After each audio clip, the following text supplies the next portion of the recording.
Hello everyone, and welcome back to Let's Play Spyro Reignited Trilogy. Last time, here in Seashell Shores, I actually said it this time, we did most of the level. Pretty much like, I would say, 87%.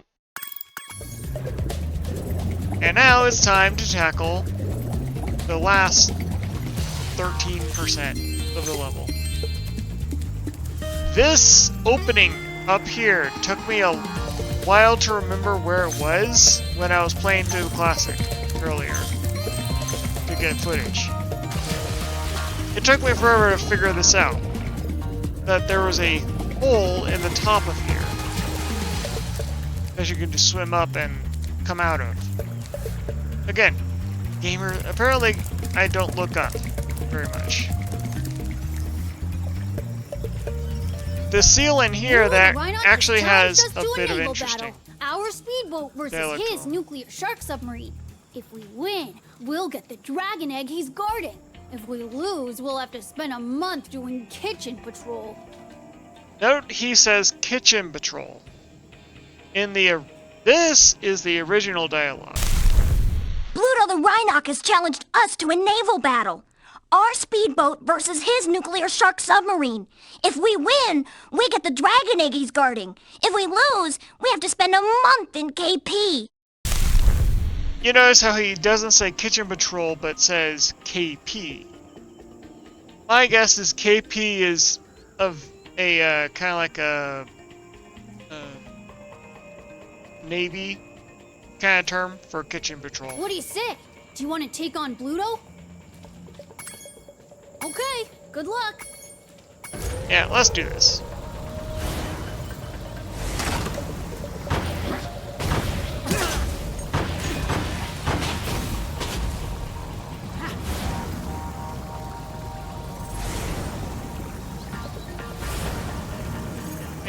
We'll get those guys later. Wow, okay, the boost is a lot more forgiving in Reignited.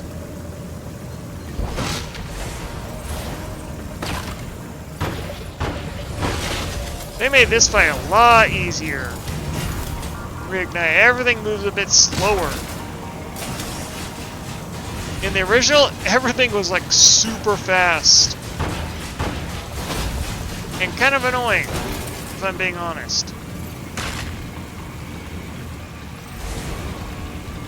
We just have to collect these crates, get torpedoes.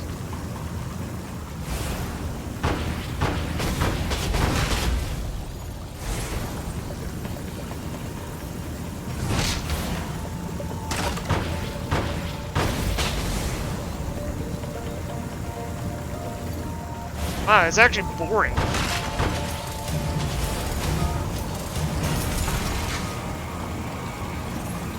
Yeah, because here's the thing.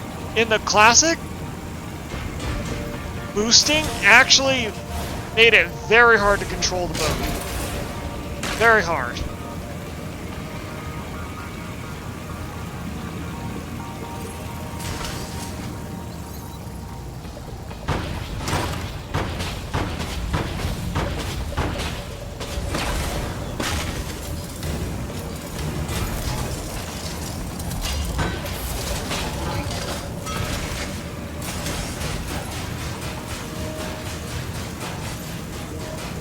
And Pluto's sub actually looked bigger in the original. There we go. There goes Pluto's sub. That's the first time Pluto was ever lost. You dragons must have a ton of talent. I hope this It took so many tries when I was playing through the classic to get footage of this for me to beat him. Wow. There's a major difference in difficulty there.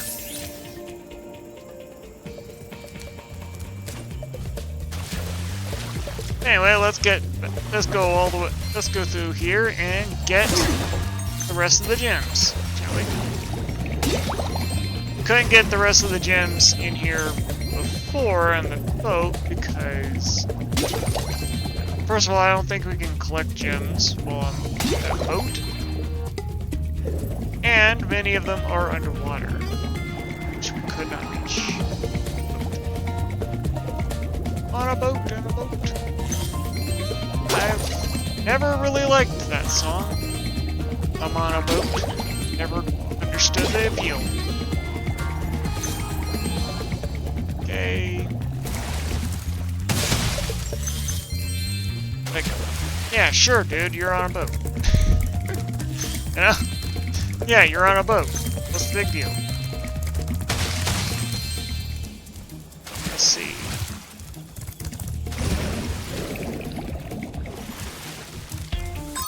How many are we missing? We're missing one. Indicator says that way.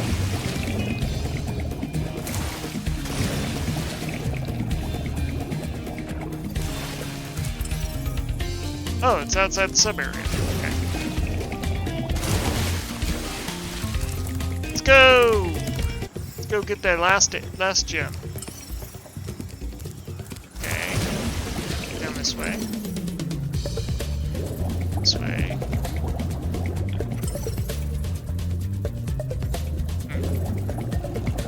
Okay.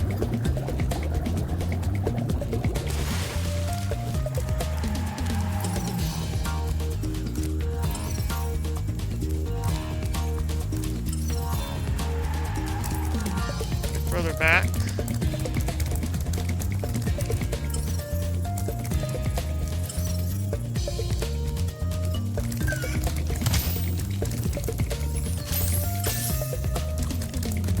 Wow.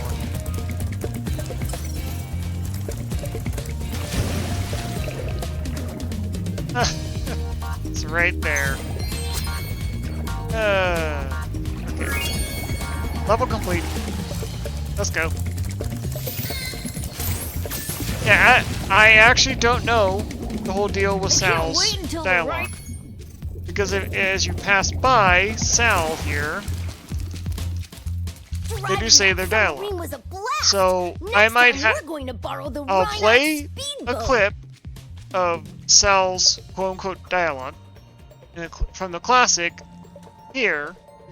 See if you guys find any difference. So yeah, I have no idea if Sal's dialogue is forgotten or what, but yeah. Anyway, let's leave. This is the last world last level we needed to rescue someone as they go through a portal.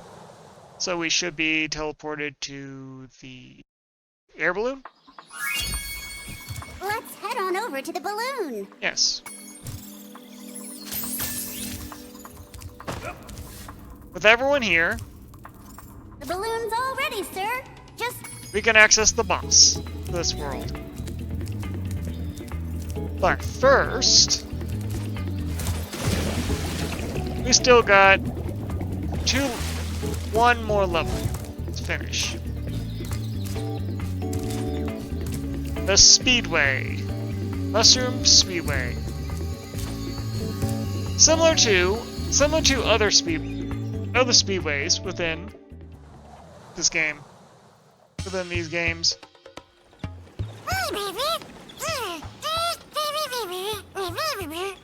Oh, yeah, Sparks introduces us to the entire challenges.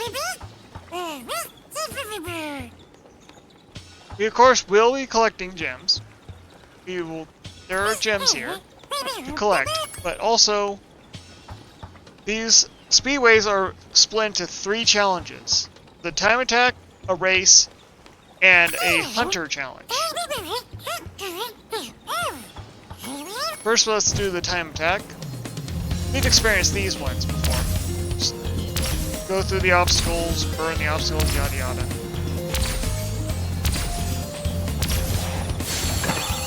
One thing of note, which I will show here, is that in the classic version, you actually gained a gem per obstacle.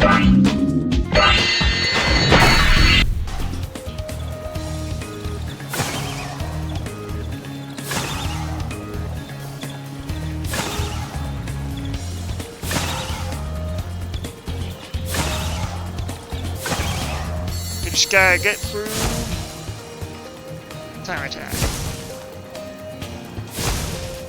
So yeah, you got a gem per obstacle and ring you went through. So technically, instead, it's very much different.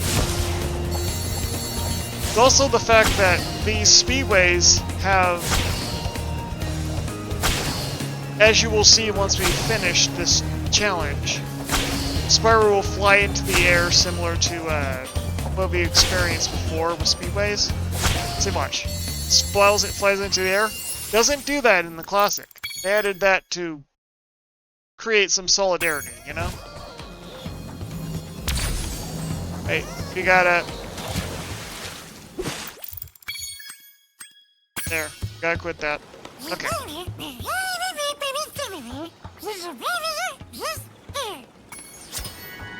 We got our first egg. There are 3 eggs in the speedway.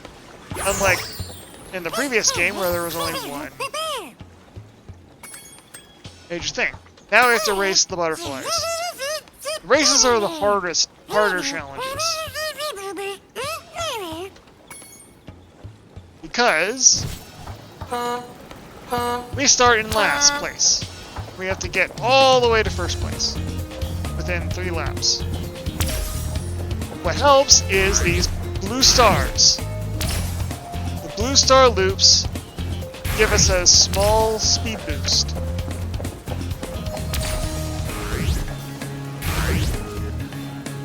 Keep in mind, in order to get first place, you have to, it is absolutely necessary, and I've done testing of this, to get every single star. Every single blue star space. You have to get every boost to get first place. I have tested it.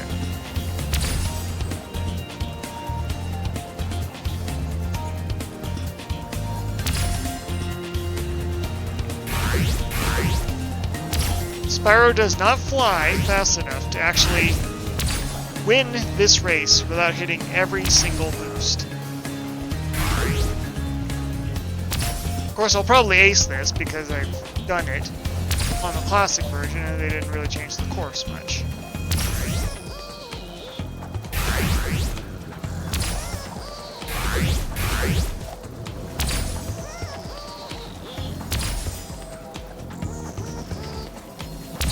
Otherwise, you have to do this perfectly. Because the thing is, the head butterfly will only miss, I think, 1 boost. And you have to make perfect use of that 1 advantage you have over them.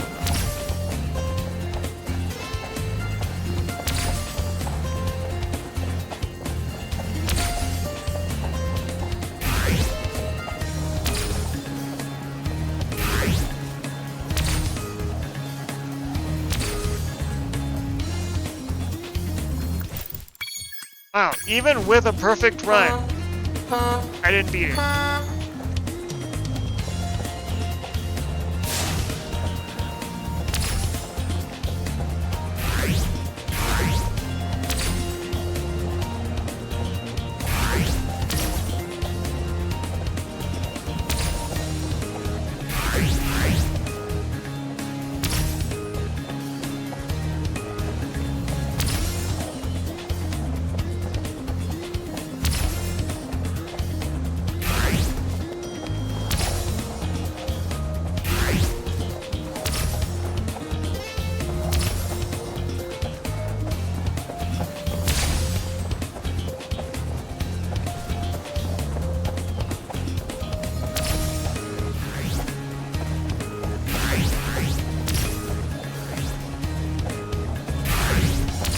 Like I said, the races are going to be the hardest ones. Huh. That's one change I just noticed. Couldn't really flame the butterflies in the original.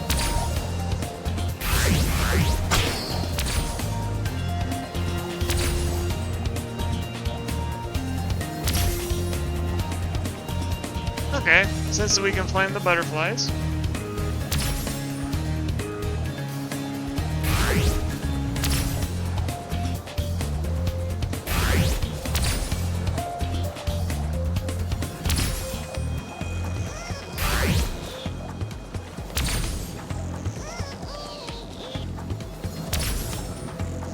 Just have to get close enough to the leader to flame him.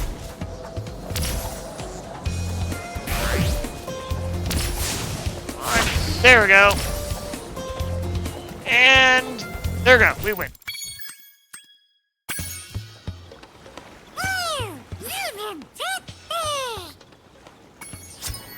We got John.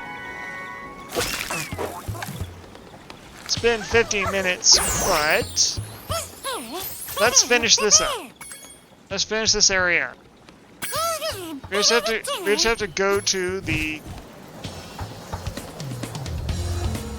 time attack, find Hunter. If I remember right, Hunter is by one of these mushrooms.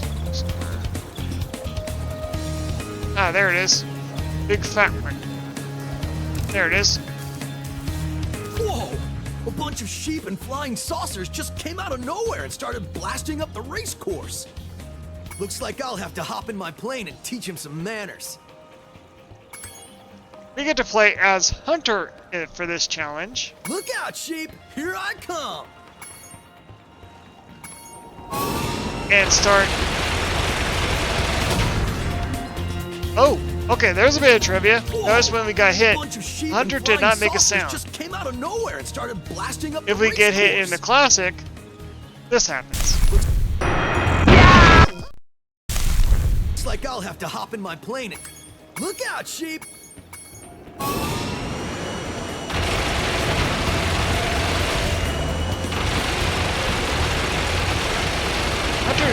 Hunter's plane looks a lot cooler in Whoa! Looks like I'll... Look out, sheep! They shoot a lot more often. Reignite, okay.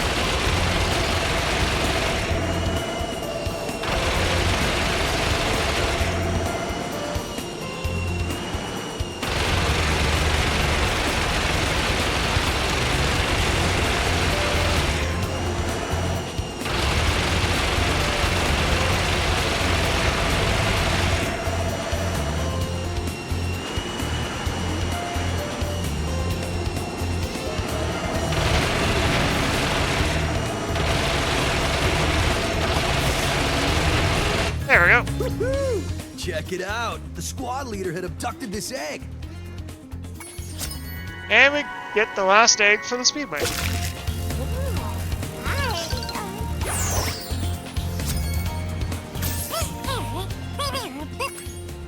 With that, we can now leave. That is every gem, every egg from the Speedway. Now we can move on to the boss, but first, little thing I promised from last time. I promised I would go over the major differences between the earliest demo version of this game and what we got in the basic classic of Seashell Shores.